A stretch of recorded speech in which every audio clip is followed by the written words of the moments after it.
Uma produção WGBH Boston associada a Harvard University. Qual a coisa certa a fazer?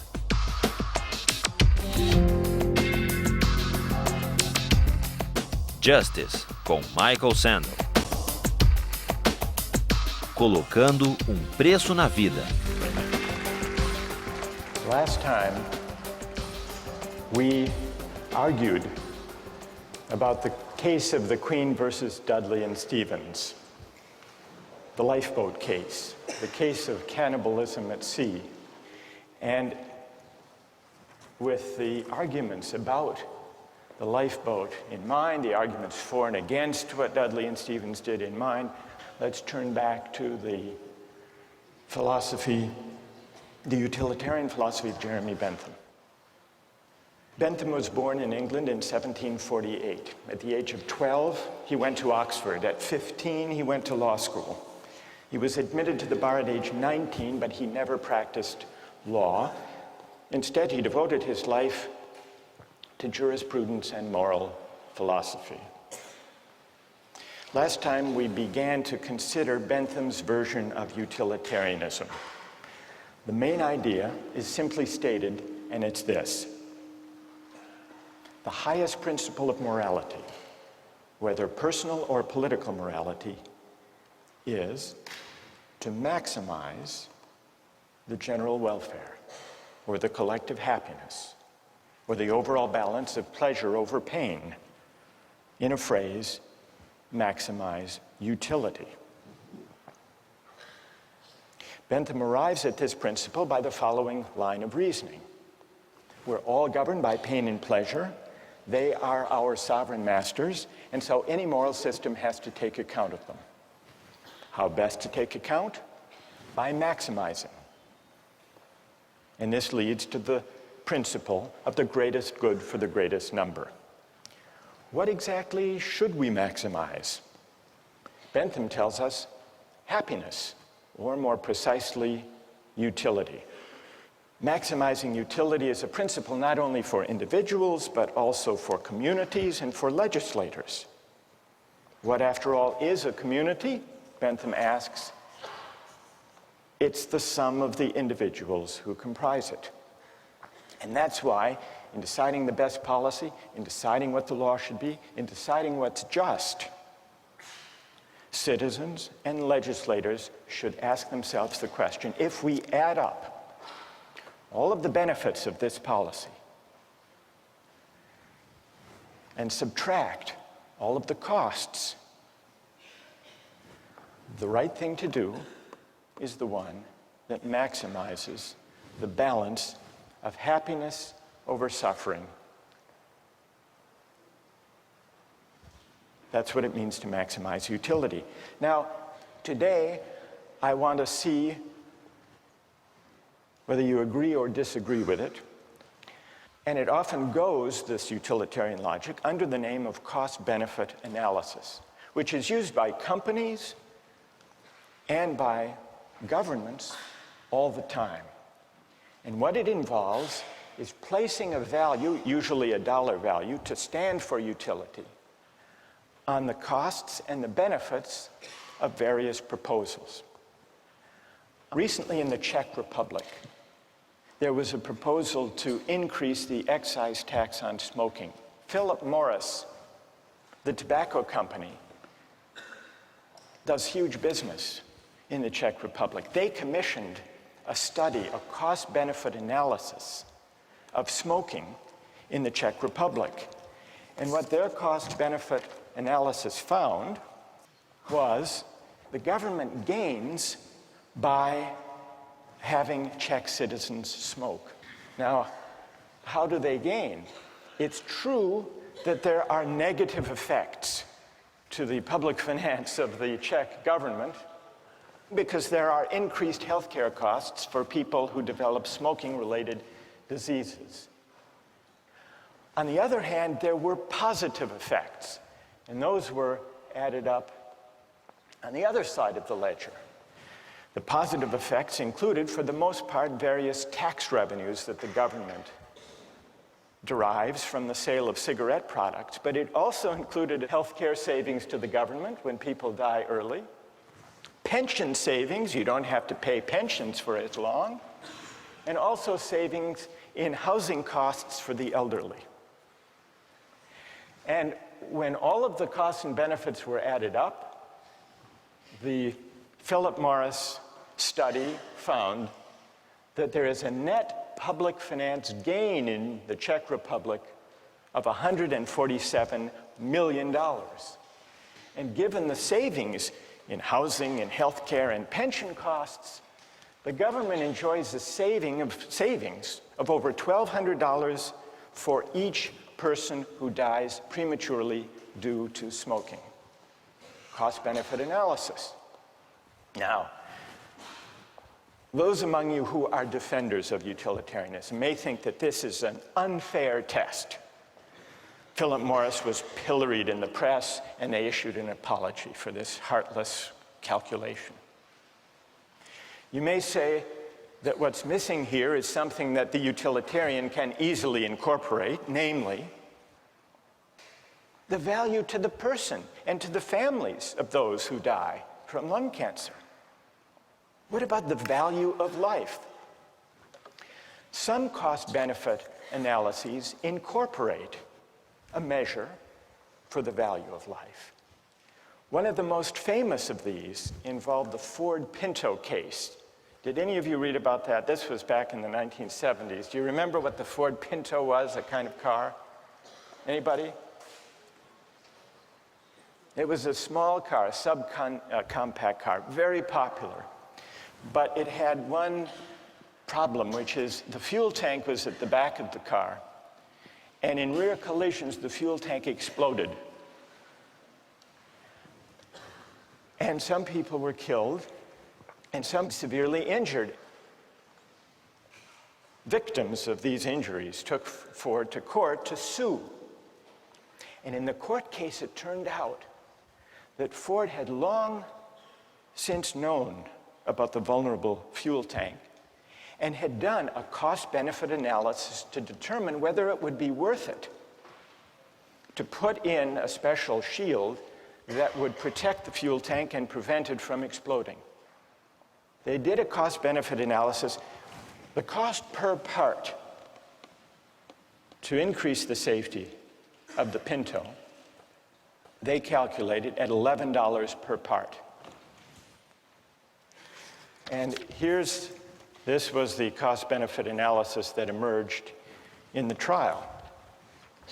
$11 per part at 12.5 million cars and trucks came to a total cost of $137 million to improve the safety. But then they calculated the benefits of spending all this money on a safer car. And they counted 180 deaths, and they assigned a dollar value, $200,000 per death. 180 injuries, $67,000. And then the cost to repair, the replacement cost for 2,000 vehicles that would be destroyed without the safety device, $700 per vehicle. So the benefits turned out to be only $49.5 million, and so they didn't install the device. Needless to say, when this memo of the Ford Motor Company's cost-benefit analysis came out in the trial, it appalled the jurors who awarded a huge settlement. Is this a counterexample to the utilitarian idea of calculating? Because Ford included a measure of the value of life. Now, who here wants to defend cost-benefit analysis from this apparent counterexample? Who has a defense? Or do you think this completely destroys the whole utilitarian calculus? Yes? Okay, well, I think that, once again, they've made the same mistake the previous case did, that they assigned a dollar value to human life. And once again, they failed to take account things like suffering and emotional losses by the families. I mean, families lost earnings, but they also lost a loved one, and that is more valued than $200,000. Right. And wait. That's good. What's your name? Julia Roto. So if 200,000, Julie, is too low a figure because it doesn't include the loss of a loved one and the loss of those years of life, what do you think would be a more accurate number? I don't believe I could give a number. I think that this sort of analysis shouldn't be applied to issues of human life. I think it can't be used monetarily. So they didn't just put too low a number, Julie says. They were wrong to try to put any number at all. All right, let's hear someone who... You have to adjust for inflation.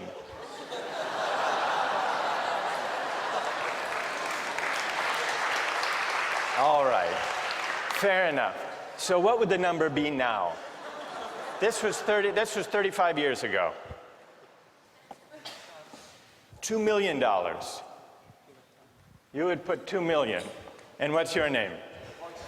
Wojtek says, we have to allow for inflation. We should be more generous. Then would you be satisfied that this is the right way of thinking about the question? I guess, unfortunately, it is. There needs to be a number put somewhere. Like, I'm not sure what that number would be, but I do agree that there could possibly be a number put on human life. All right, so Wojtek says, and here he disagrees with Julie. Julie says we can't put a number on human life for the purpose of a cost-benefit analysis. Wojtek says we have to, because we have to make decisions somehow. What do other people think about this? Is there anyone prepared to defend cost-benefit analysis here? As accurate, as desirable? Yes? Go ahead. I think that if Ford and other car companies didn't use cost-benefit analysis, they'd eventually go out of business because they wouldn't be able to be profitable, and millions of people wouldn't be able to use their cars to get to jobs, to put food on the table, to feed their children. So I think that if cost-benefit analysis isn't employed, the greater good is sacrificed in this case. All right, let me add, what's your name? Raul? Raul. There was recently a study done about cell phone use by drivers when people are driving a car, and there's a debate whether that should be banned. Yeah. And the figure was that some 2,000 people die as a result of accidents each year using cell phones. And yet, the cost-benefit analysis, which was done by the Center for Risk Analysis at Harvard, found that if you look at the benefits of the cell phone use and you put some value on the life, it comes out about the same because of the enormous economic benefit of enabling people to take advantage of their time, not waste time, be able to make deals and talk to friends and so on while they're driving. Doesn't that suggest that it's a mistake to try to put monetary figures on questions of human life? Well, I think that if the great majority of people try to derive maximum utility out of a service like using cell phones and the convenience that cell phones provide, that sacrifice is necessary for satisfaction to occur. You're an outright utilitarian. Yes. Okay. All right, then one last question, Raul. Okay. And I put this to Wojtek. What dollar figure should be put on human life to decide whether to ban the use of cell phones? Well, I don't want to arbitrarily calculate a figure. I mean, right now, I think that... You want to take it under advisement? Yeah, I'll take it under advisement. But what, roughly speaking, would it be? You've got 2,300 deaths. Okay. You've got to assign a dollar value to know whether you want to prevent those deaths by banning the use of cell phones in cars. Okay. So, what would your hunch be? How much? $1 million? $2 million? $2 million was Wojtek's figure. Yeah. Is that about right? Maybe $1 million. $1 million? Yeah. You know, that's good. Thank you. Okay. So these are some of the controversies that arise these days from cost-benefit analysis, especially those that involve placing a dollar value on everything to be added up. Well, now I want to turn to your objections not necessarily to cost-benefit analysis specifically, because that's just one version of the utilitarian logic in practice today, but to the theory as a whole, to the idea that the right thing to do, the just basis for policy and law, is to maximize utility. How many disagree with the utilitarian approach to law and to the common good? How many agree with it? So more agree than disagree. So let's hear from the critics. Yes? My main issue with it is that I feel like you can't say that just because someone's in the minority, what they want and need is less valuable than someone who's in the majority. So I guess I have an issue with the idea that the greatest good for the greatest number is okay, because there's still, what about the people who are in the lesser number? Like, it's not fair to them. They didn't have any say in where they wanted to be. All right, that's an interesting objection. You're worried about the effect on the minority. Yes. What's your name, by the way? Anna. Who has an answer to Anna's worry about the effect on the minority? What do you say to Anna? She said that the minorities value less. I don't think that's the case, because individually the minority's value is just the same as the individual of the majority. It's just that the numbers outweigh the minority. And I mean, at a certain point you have to make a decision, and I'm sorry for the minority, but sometimes it's for the general, for the greater good. For the greater good. Anna, what do you say? What's your name? Yangda.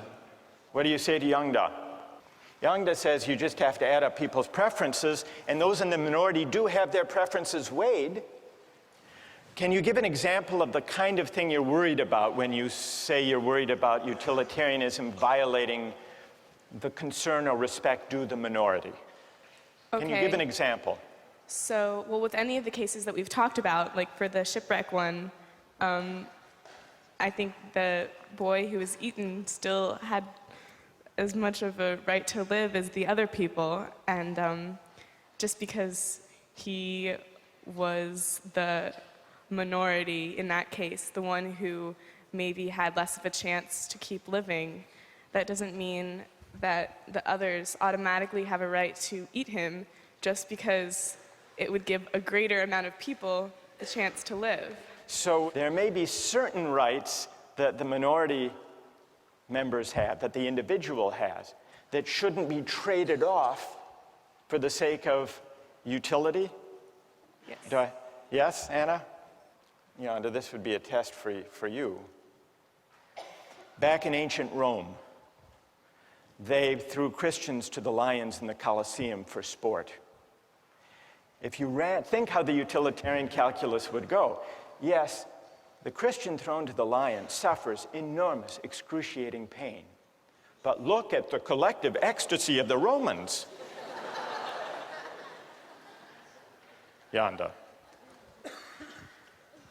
Well, in that time, I don't, in modern day of time, to value to give a number to the happiness given to the people watching, I don't think any policymaker would say the pain of one person, of the suffering of one person is much, in comparison to the happiness gained.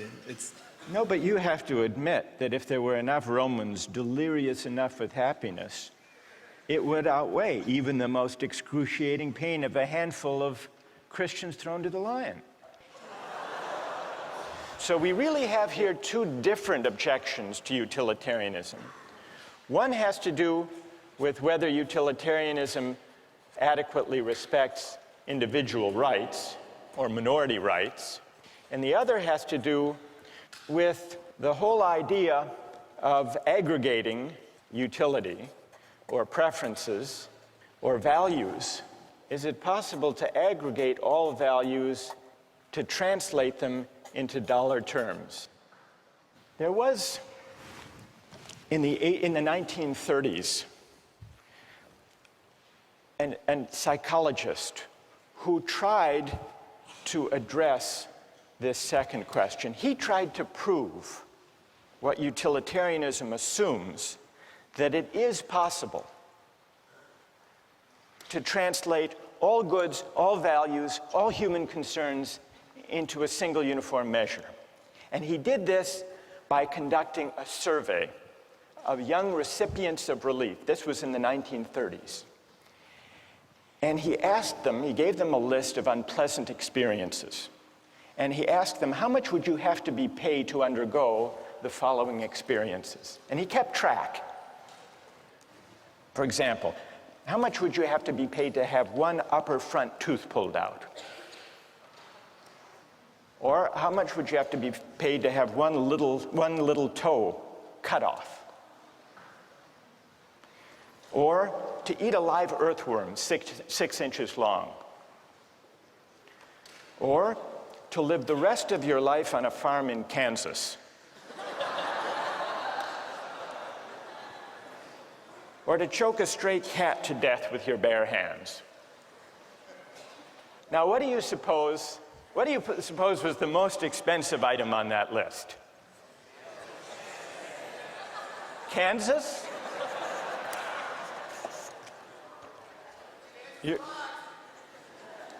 You're right, it was Kansas. For Kansas, people said they'd have to be paid $300,000.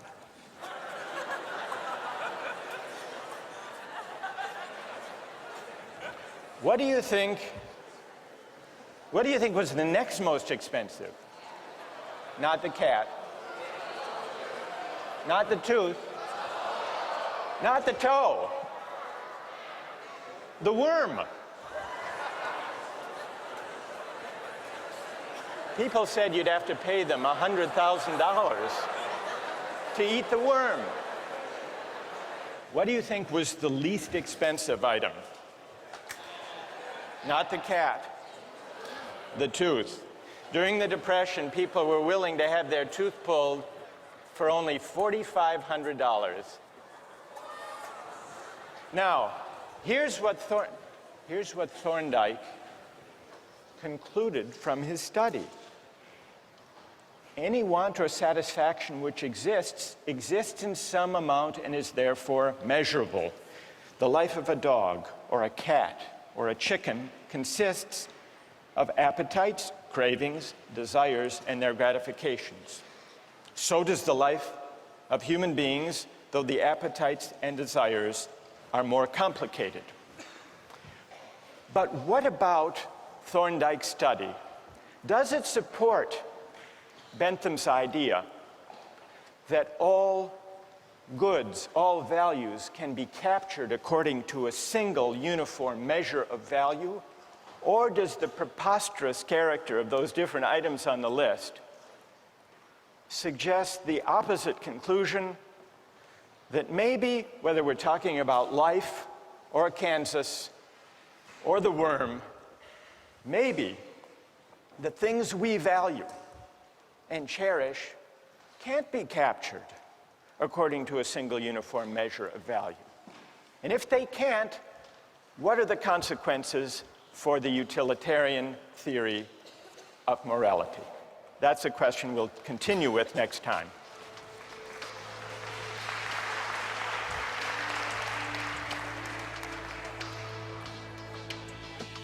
All right, now let's take the other part of the poll.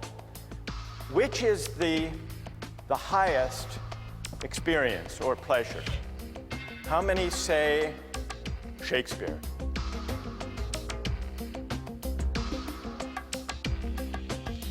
How many say Fear Factor?